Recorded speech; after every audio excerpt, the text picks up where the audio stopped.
The world today is loud. There is no off switch.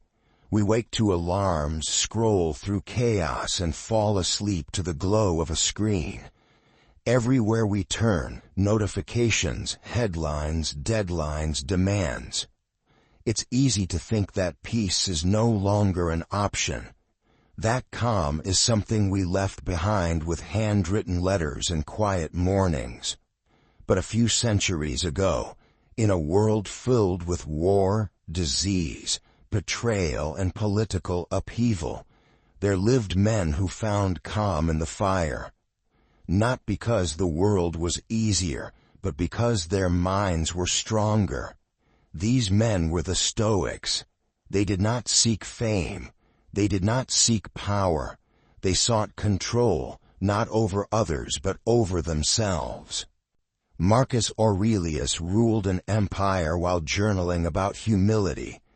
Epictetus was born a slave, and yet spoke like a king of the soul. Seneca, wealthy beyond measure, still practiced sleeping on the floor to remember what could not be taken away. They lived through loss, through uncertainty, through chaos, and they remained calm. Today we need their wisdom more than ever. We don't control the world. We don't control traffic jams, market crashes, breakups, breakdowns, or even tomorrow's weather. But we can control how we face them. This is not about motivational fluff. This is not just be positive. This is philosophy forged in difficulty. This is practice thinking. Train perspective. Over the next pages, you'll walk through 7 core rules of Stoicism that can help you face any storm with the same steadiness as those ancient minds. These rules are not loud. They do not sparkle, but they are unbreakable. Breathe. Read slowly, and come closer to the stillness you already carry within. Rule 1. Control the controllables. There's a famous phrase in Stoicism, echoed again and again. Some things are up to us and some things are not. That distinction, the line between what we can control and what we cannot, is the foundation of the Stoic mind. Without it we drown. With it we steer.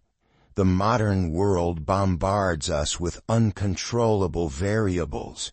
The stock market, other people's opinions, the traffic on our way to work, the words of a stranger on the internet, the weather on our wedding day.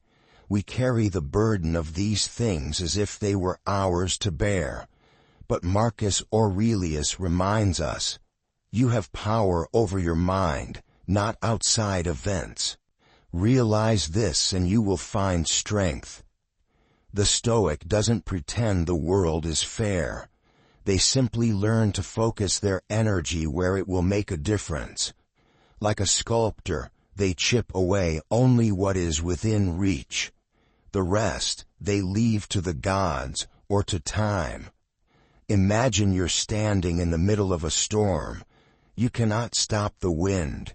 You cannot silence the thunder, but you can pull your cloak tighter. You can find shelter. You can control your breath. That's the essence of this rule. Own your choices. Relinquish the rest. The Stoic sees that the opinions of others are not theirs to control, but how they respond is. The Stoic knows the body may age, weaken, or suffer, but how one endures it is their domain.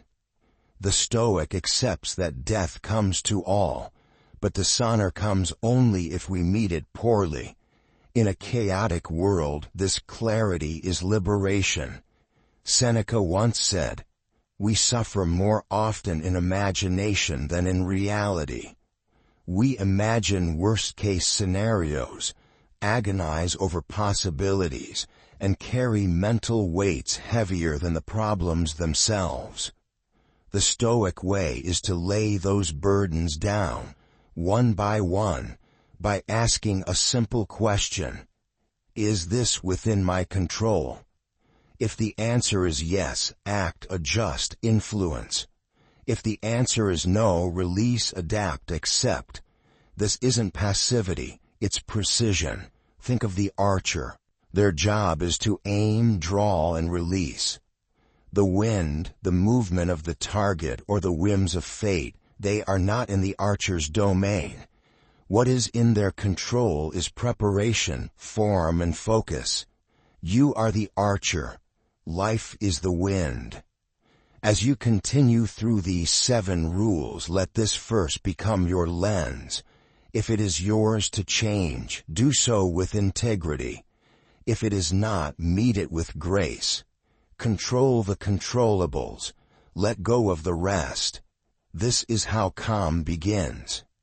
Rule 2. Reframe the narrative. A Stoic does not passively accept life's difficulties. They actively reinterpret them. This is the second rule. Reframe the narrative. What does this mean? It means that while we cannot always change reality, we can change the story we tell ourselves about it. Epictetus said, "Men are disturbed not by things, but by the views which they take of them." The external event is one thing. The internal response, the judgment, the meaning, the spin is another. And that's where our power lives. Imagine a glass shattering on the floor. That's the event. One person sees it as bad luck. Another as a simple accident. A third may even see beauty in the pattern of the broken shards. Same event, different minds, different worlds. The Stoic trains themselves to pause and reframe. They ask, what else could this mean? How might this make me stronger? What would a wise person see here? Reframing isn't denial. It's deeper seeing. It's shifting from "why is this happening to me?" to "what can I do with this?" Let's take adversity. Most people curse it. The Stoic embraces it. Marcus Aurelius writes, "The impediment to action advances action. What stands in the way becomes the way."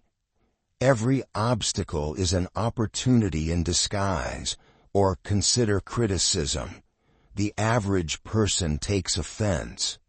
The Stoic asks, is there truth in this? If yes, they improve. If no, they remain unmoved.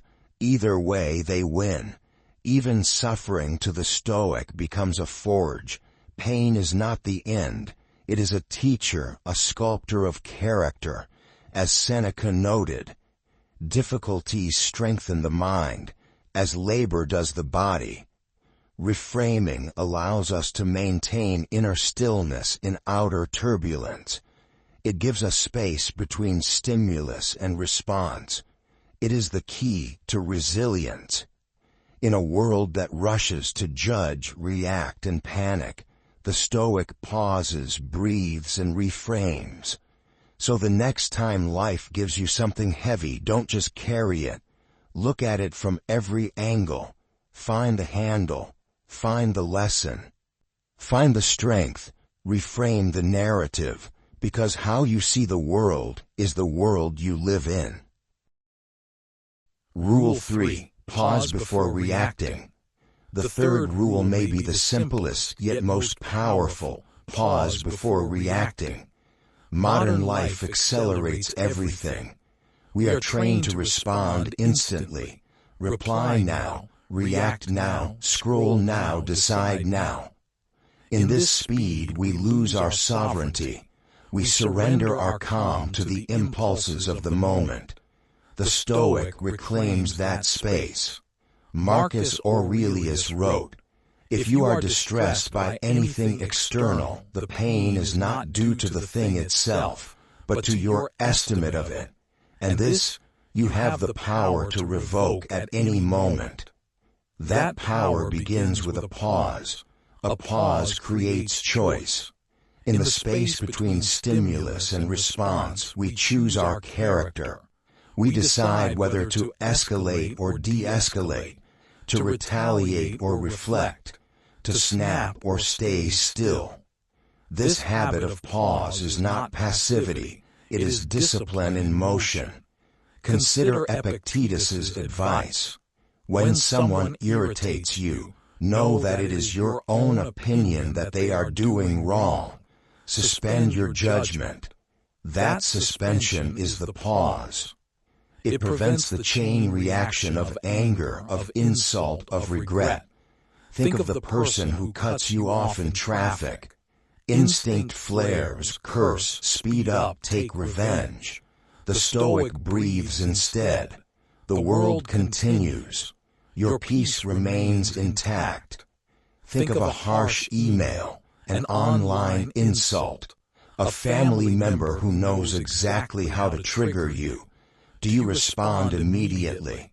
Or do you step back, delay, and return when reason, not ego, is in charge? The Stoic does not aim to feel nothing. They aim to master their response, to act with intention, not compulsion. The pause allows time for the internal governor, the rational mind, to re-enter the room. As Seneca writes, "No man is more unhappy than he who never faces adversity, for he is not permitted to prove himself." When adversity shows up, the pause is your first proof of strength. Build this into your daily life. When tempted to speak harshly, pause. When anger swells, pause. When urgency screams, pause. When fear bites, pause. Even a single breath can be revolutionary. The pause does not make you weak.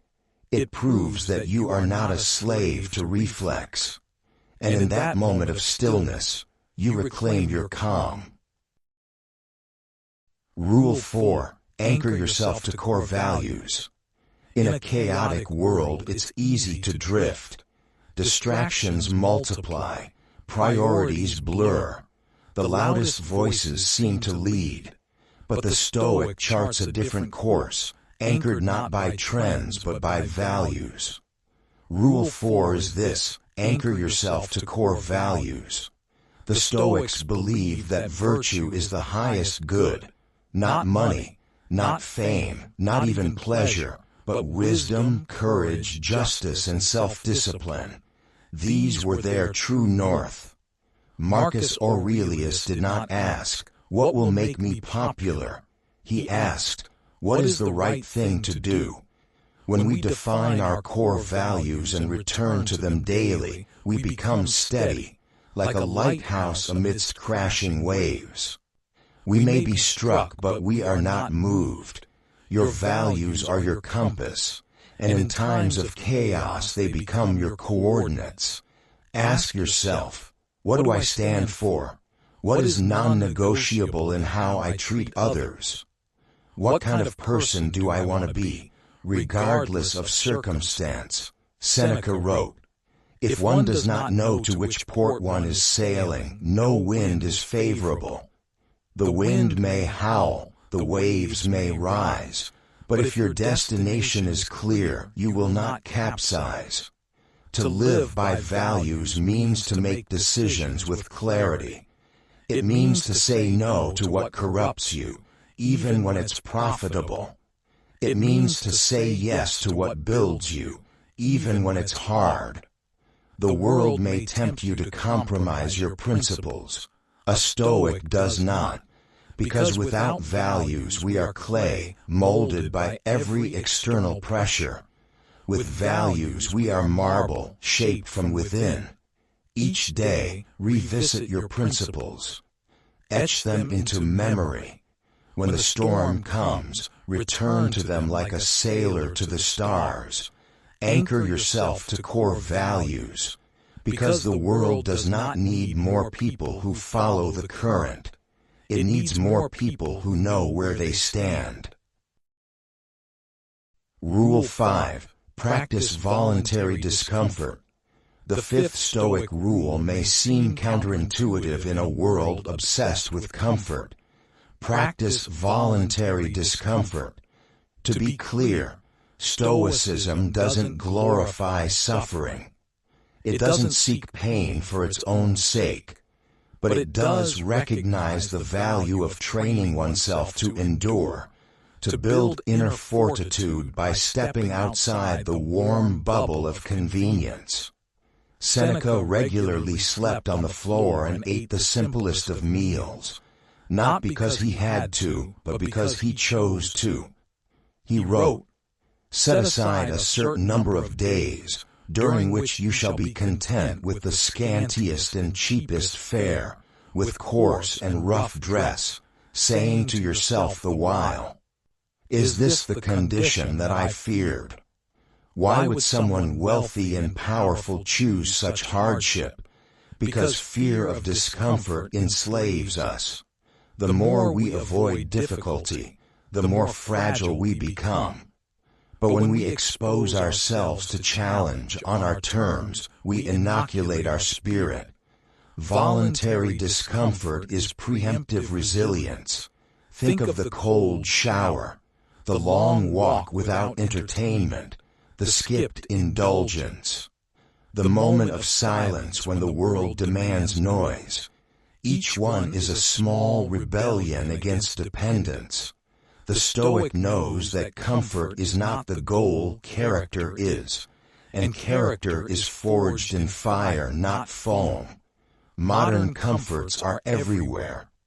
Climate control, endless screens, instant meals, endless distraction. And while none are evil, they dull our edge when consumed without awareness.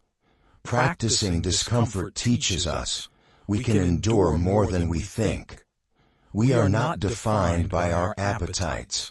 We grow stronger through self-denial. It's not about punishment, it's about preparation. Like the soldier who trains with weights so that battle feels lighter, the Stoic trains with discomfort so that life feels less threatening. It also builds gratitude. After a week of simple meals, a piece of fruit becomes divine. After silence, music is richer. After stillness, movement is joy. So ask yourself, where have I grown too soft? What comforts have become cages? What minor hardships could I embrace to remember my strength? Even one small act of chosen difficulty each day builds a reservoir of calm. The world may throw storms at you, but if you have slept in the cold, eaten with simplicity, and walked alone, you will not break. Practice voluntary discomfort, so that when discomfort comes uninvited, it finds you already at peace. Rule 6. Remember death, memento mori. The sixth rule is perhaps the most sobering and most powerful. Remember death. The Stoics called it memento mori, a Latin phrase meaning remember you must die. Not as a dark obsession, but as a radiant clarity. To remember death is not to dwell in fear, it is to wake up. Marcus Aurelius wrote, "You could leave life right now. Let that determine what you do and say and think." These words are not morbid, they are liberating. In a chaotic world, we lose track of what matters. We chase status, argue over trivial things, delay what needs saying. But when we remember that time is finite, we see clearly. This moment is everything. Seneca advised, "Let us prepare our minds as if we'd come to the very end of life. Let us postpone nothing. Let us balance life's books each day." Why? Because death is the ultimate teacher of urgency, presence, and priority. To live with memento mori is to forgive faster, speak truth more often, waste less time, appreciate more deeply. It brings focus. When death is remembered, distractions lose their grip. Gossip, envy, pride, these fade under the weight of finality. What matters remains. Imagine you are told you have 1 year to live. How would your life change? The Stoic says, live as if that were true every day, not with panic but with purpose.